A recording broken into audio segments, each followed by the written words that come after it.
Welcome to this very special edition of the KAJ Masterclass Live, the show which ensures that you profit from your time spent here with experts, either through their industry insights, information, or simply learning from them. And today we have Hans Hageman, educator, social entrepreneur, a graduate of Princeton and Columbia University Law School. Welcome to the show, Hans. I'm thrilled to be here. Thank you. Thank you. Welcome to the show. Welcome to India, and a country which you have visited before, especially in Lucknow. So we'll talk about that. Today we'll be talking to you about embracing a right. growth mindset and exactly how one can use that to succeed. My first question to you, Hans, is just to understand. See, you are a graduate of Princeton and Columbia University Law School, and then you went into the education field, a social entrepreneur. You could be a lawyer yourself and making a lot of money.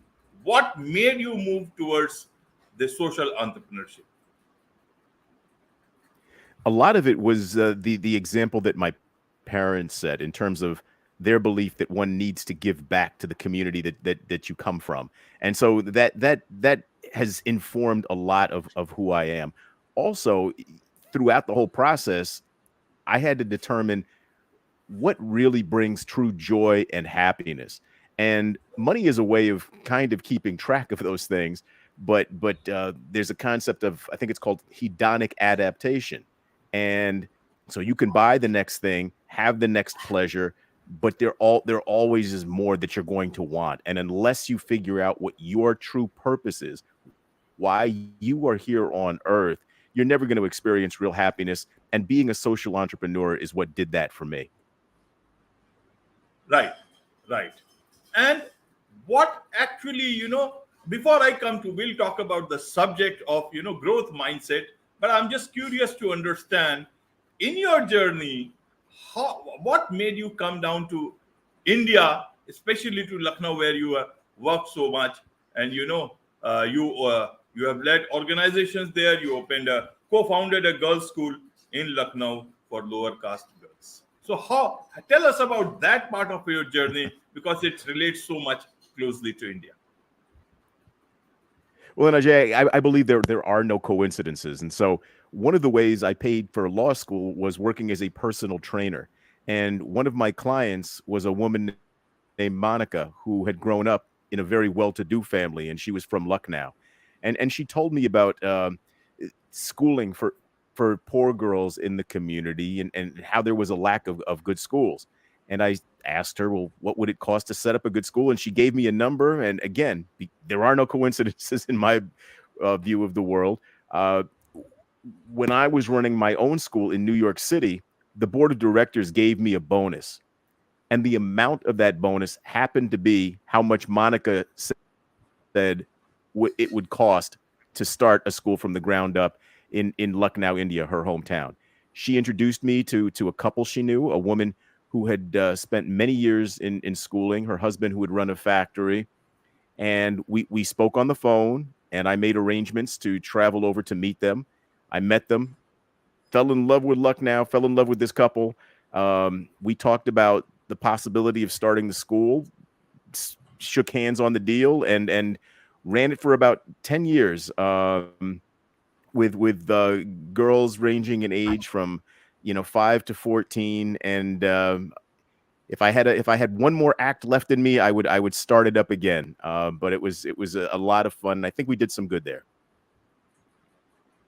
Wonderful, wonderful. Why do you believe that there are no coincidences in life? And second part is, it intrigues me is that your goal is to be an ancestor worth remembering. It is something very closely related to India, where people want to do good deeds, want to be known for good deeds, especially for the family itself. That there are good examples in the family, so that the coming generations have something good to take forward with.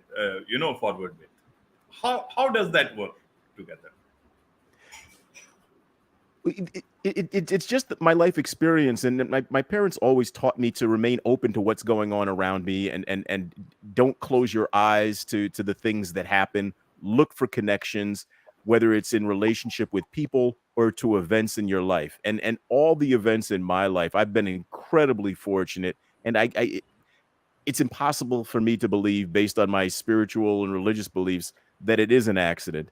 And just too many good things. And again, right, part of, and we're going to talk about a growth mindset, part of that is you fail a lot, and there are setbacks, but how you view those setbacks, how you view those failures, is what's going to determine whether you move forward or not. And I believe that I would be able to move forward for many of the bad things that happened to me. And as those things happened, more opportunities opened up, more people crossed my path, who wanted to be of assistance on the projects that I was working in. So it just reinforced the things that I had learned at an early age from my parents. Right, right, Hans. Now to the growth mindset, embracing a growth mindset for success in life. What does growth mindset actually mean? Is it about, let's look at from a organization point of view, is it about profit mindset, making profit? Is when organizations talk about growth, and from an individual point of view, is it about making money? That is what success is all about. That is what growth mindset is all about. So help us understand, to especially to a lot of people who are seeing things in this fast moving times at this moment, what exactly should is growth mindset, what should be their growth mindset. And a lot of organizations who are so focused on just profit, making profit, is that actually growth? How do you look at all this aspect of growth mindset, which can actually help us achieve real success in our lives? I like that question. I think the profit that you speak of is a byproduct of a growth mindset. I think what most people, and I think it's at least in the states, it's hitting home now because of the introduction of artificial intelligence and Chat GPT-4 and other things, that they don't understand that business growth, the profit that you're talking about, is in direct connection and a direct result of the personal development of the business leader, of the founder, of the startup person. If they haven't worked on themselves, then the business is not going to grow. And there's an incredible amount of stress in the startup world, even more so now, that amongst people who have not set up the foundations. And so they get in, and some of them, unfortunately, think that you keep score by how much profit or even revenue, and not even profit, but revenue, how much revenue they're bringing in. Uh, and they find out that that is not sustainable if they haven't created in themselves uh, uh, uh, the ability to be resilient. And that resilience, if they've built it, is reflected in how their company runs. And so then the money becomes a byproduct of putting in that kind of a foundation. Right, right. And in terms of individuals, when they are just starting out, they have the pressure to find a job. But how should they look at growth mindset? Because that will lay the foundation of many, many years to come for them. Organization, they may join a wrong organization or a good organization, that may go away. But what they learn as an individual in terms of mindset, in terms of what actually growth is, will lay the foundation on not only for their own self, but also perhaps that of the wider people. They may become leaders tomorrow, and also in case they might even impact humanity as a whole if they come to that level. Well, and somebody just entering needs to be very clear about their values. And for me, and I've coached people outside the social entrepreneur realm, people who have started a makeup business, in drones and other things. And what I've counseled them is that they need to be clear on their top three values. If you don't know what your values are, then you're just going to let anything happen, and it all becomes a surprise. And that kind of unconscious energy comes to the conscious, and then people wonder what happened, and they're surprised. But people who ask themselves, how what can I control? What is it within my control? So that's the first thing. Do you have an external locus of control? Are events all outside you the things that are going to determine your success? Or do you have an internal locus of control? Do you have the belief that no matter what happens to you, because of the values that I just talked about, no matter what impediments or obstacles show up in your path, you are going to be able to find a way to move over, around them, or through them. But you're not going to do that if you think that everything outside you is the thing that determines your value or the things that determine your success. And so that foundation, having virtues such as love, courage, wisdom, and something as simple as zest, or some people would call it energy, are important things that will get you over any kind of hurdle, no matter your occupation. And again, in the society that we're living in, and I counsel students now at Princeton because they're incredibly smart. Princeton is the #1 university in the United States. These kids are working so hard, and then some of them get to senior year and they're getting ready to go out in the work world, and they're wondering, well, what was all this for? And I learned all these wonderful things, but now I'm going to be forced to find a job that pays me as much money as I can possibly make because that's the way I'm keeping score. And they frankly become depressed and don't know. Uh, they're wondering if they played the wrong game. Others have figured it out and they say, no, I want more.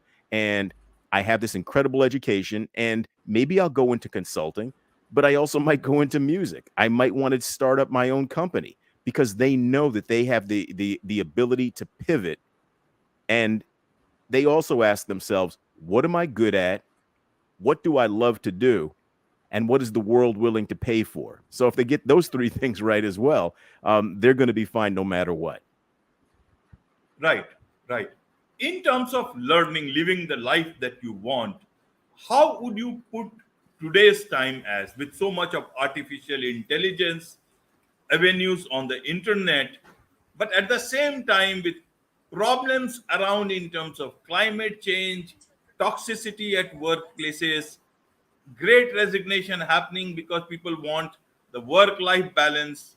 Then there is this quiet quitting happening at the same time within the organization. So one is not going out, organization doesn't know what to do. Amidst all these things, how do you see this concept of growth mindset happening? Is it the best of time, or is it the worst of time for an individual who is say around 20 years? Every now and then I'll get scared for people in that age group. And it's because they don't have the level of curiosity and courage that's required to function in the kind of environment that you're talking about. If they're curious and if they're creative and if they're courageous, they're going to overcome. And that's going to be part of that growth mindset. Um, but you can embrace chat GPT and artificial intelligence and figure out how to make it work for you. But then there are other people who are going to close their eyes or cover their eyes and pretend that it's not happening, and when they wake up it'll all be gone or something is just going to work out. But again, that's because they believe that they have an external locus of control. But the people with the internal locus of control will say, oh, okay, that's the new thing in technology. Oh, is that what's happened with climate change? Perfect. I'm going to embrace it and I'm going to find my role and my way through all of that because I know I have the talent, I know I have the skill, I know I have the perseverance.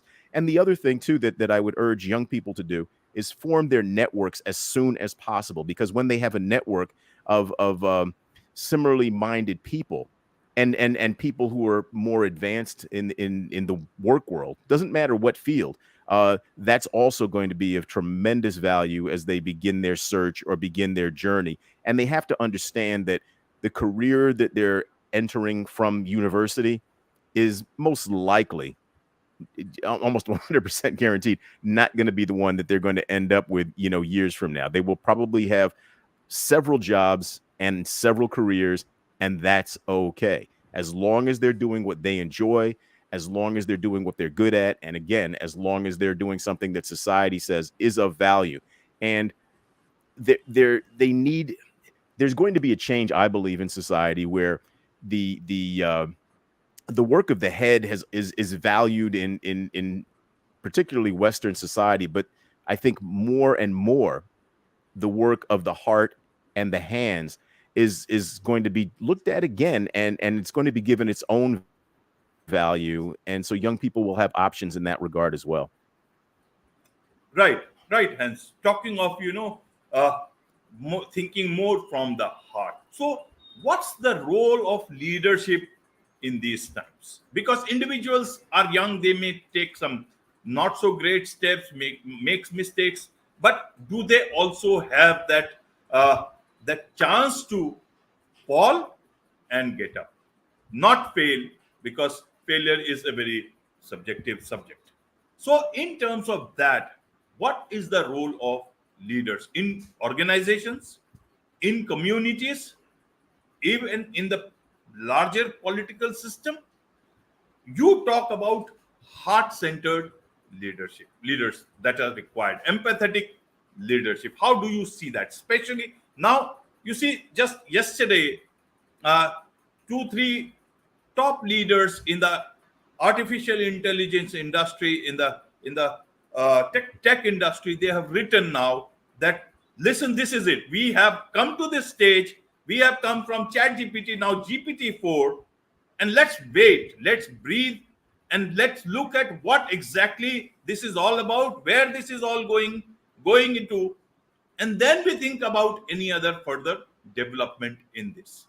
Till then, and they have gone to a very strong stage of saying that, listen, if these companies or people are not going to stop, let governments take that step and put a hold, a moratorium on this sort of a development, because it's impacting, we don't know how it's going to impact. How do you see this whole thing in terms of solutions from leadership, and the way things are going so fast that it's so difficult to just catch up? We are being overwhelmed. Well, we are. It is because our social development, cultural development, intellectual development is being overwhelmed by the pace of technology. But if some of the qualities that we talked about earlier are present in a person, they're going to be able to, to use a metaphor, they'll be able to surf that wave and be okay when other people aren't. And it doesn't matter if they're white collar jobs, blue collar jobs. If they embrace the changes and know that, first of all, they're going to fail, and using that failure as motivation, as energy, as feedback for where you go. And as long as they're prepared to pivot, they're going to be okay. But that also comes with looking for organizations that do have heart-centered leadership, where it's not a zero-sum game, where, when we, as you mentioned before, it's not what the bottom line shows financially. There are other values. How much is being given back to society? How much is that company or organization fitting into the particular community? How much do they value the people who work with them?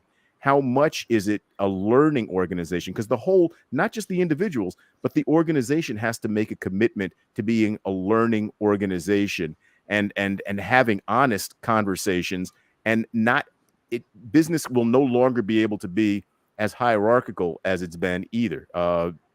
It is going to have to reflect more of how the community sees itself. Right, right. And in this scenario, what's the role of educators, social entrepreneurs, teachers? How do you see their role? Should we just wait for the leaders to think of everyone? Because there is a problem with leadership. Many, if you look at political leadership, many a time they are so busy with getting elected for the next term, and then in several other places, people want to be there in positions of power forever if their system allows that. So we can't expect too much from them. So ultimately, it's the NGOs, the non-profit organizations, the educators, social entrepreneurs like you, and people on the ground, teachers, everybody else. So how do you see their role? in today's time. What do you do at Tutwiler Community Education Center? It talks about youth development in Mississippi Delta. Is that the model to follow? Is there any other good? You did a lot of good work in Lucknow, India, other places. What is the way forward for us? Forget about leaving aside those people who should do it are not doing it. But how, as humans, how do we take it forward? How would you like to see the world in your eyes? Well, Ajay, what one of the things that you hinted at is this needs to be a movement from the ground up because government is not going to provide all the solutions. The large tech giants are not going to provide all the solutions. That whether it's NGOs or an organization that I'm running now, it's going to have and educators. It's going to have to be a bottom up solution. Part of the lessons that and one of the interesting things about chat GPT-4 and some of the things that it's able to do is that the things it's going to be able to do had traditionally been part of the curriculum in a lot of schools, and that's going to change. So what do you bring to it? You need to bring individuals who are discerning, who are creative, who can work together in groups, who can ask the right questions, and who are resilient. So building all those qualities is the role of for educators. And here in Tutwiler, I moved to Tutwiler from New York City, and people thought I was crazy because here in the Mississippi Delta, it has probably the shortest lifespan in the United States, the overall, some of the worst education, the worst health outcomes, and there's the young people in the place that I work in the county. They don't know how to dream. It's not that they've forgotten how to dream; they don't know how to dream. So my role and what may be my last act is to teach them again how to dream, how to be resilient. It doesn't matter how far back they're starting from, it's where they end up. And they don't have to go to the Ivy League schools that I went to be successful. In fact, because of how tough they are, if they're able to survive this environment, they're going to be better off than somebody who was came through a supposed meritocratic path. Right, right, Hans. And now coming back to the an ancestor worth remembering. Now you talk about doing great work for yourself, for the community, so that people remember you as something worthwhile. A lot of these thought leaders, especially even in AI industry, even in the tech industry, the fan companies, a lot of people keep on talking about in thought leadership. And can we expect anything from them? Because to be something worthwhile that they would want to be remembered, they talk of self actualization, they talk of CSR, all these things. So how would you look at that? How would you give them your example of actually doing something real on the ground? You came as far as coming down to India to actually use your money and set up something great for people who have been underserved. How would you look at tell what would you like to tell them to actually think of people who have not been served till now and take things forward, because they can do it, but instead they are talking about giving much more power and feelings to machines rather than showing their feelings to humans who need it so much.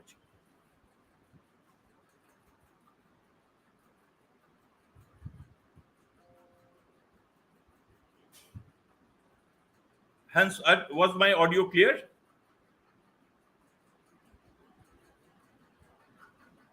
Okay.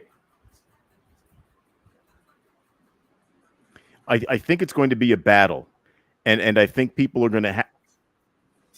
Yes, yes, it was breaking up a little bit, but it was clear. It's going to be a battle, and I think people are going to have to take sides, and they're going to have to make a decision as to whether they want to be in heart-centered social enterprise where the only goal is not the bottom line, where it's not how much revenue you can bring in. I think that people are going to have to readjust.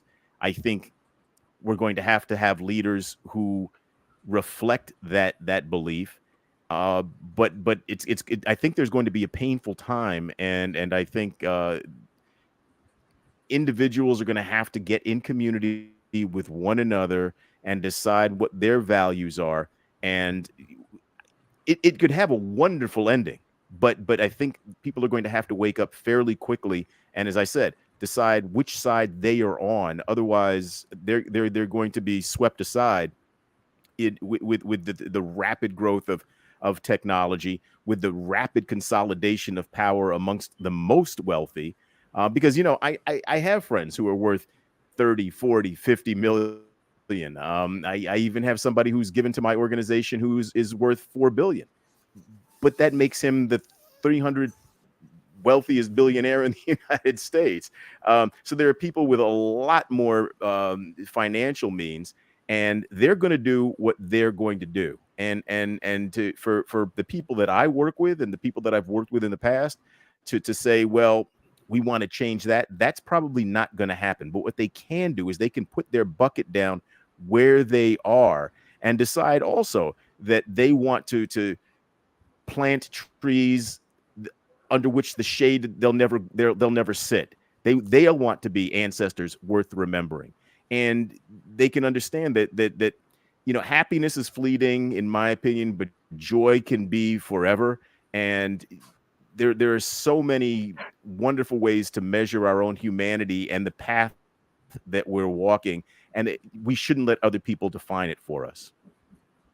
Right, right. So amidst all these things, my last question to you, Hans, is that amidst all these things, what is it that you seek? You have achieved so much. You have got awarded Robin Hood Foundation Heroes Award, Essence Magazine Award, many more. You have gone to far off places. You have studied at the best places. You have worked for the underserved. You have achieved, I'm sure, a lot of happiness. What is it that you now want to achieve for yourself? What is it that you seek for yourself at this point in time? And it's not so much for me individually, but one of the things on a larger scale is this Tutwiler Community Education Center.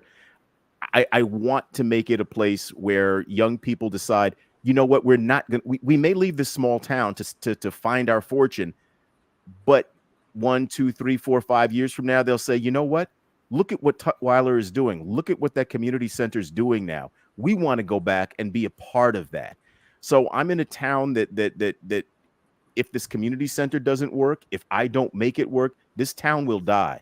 And there are towns like it in this area that will die. So I want this community center to be a model of organizational resilience, a model of heart-centered leadership, a model of people taking their future into their own hands, supporting one another, being able to provide for each other in terms of food, in terms of culture, in terms of art, in terms of telling their own stories. And if I can do that, and I also have individual glimmers, a young man who was a student of mine just for 1 year in one of the schools that I had. He's 32 now. He called me. He says, I have no other male figure to talk to. He says, people in my community are getting murdered. I want to have a better life. Can we just talk once a week? And can you get me on the path? And that's what we're doing. And he'll text me and he'll say, I feel good about my future now. This is somebody I had 1 year with who's 32 years old, and it was 14 years ago. And so glimmers like that, I continue to look for them, whether it's somebody calling me from New York or some young person here in the Mississippi Delta saying, you know what, I didn't think I had a future, but now I think I've got a chance. That's all I'm looking for right now. Right. And how far have you reached in terms of your goal of being an ancestor worth remember? Have you achieved it? Are you very far off? Are you very close to it? Where do you stand on this good part? I would probably have to have you ask the people I've worked with. I personally think I'm very close. Wonderful, wonderful. So do I. I mean, in my opinion, Great. you have Thank you. crossed it. Thank Actually, you have crossed it. Actually, if you ask me, Thank as you. a neutral person. On this note, Thank it's you. a wrap. On this note, it's a wrap on this very special edition of the KAJ Masterclass Live. Thank you so much indeed for joining us.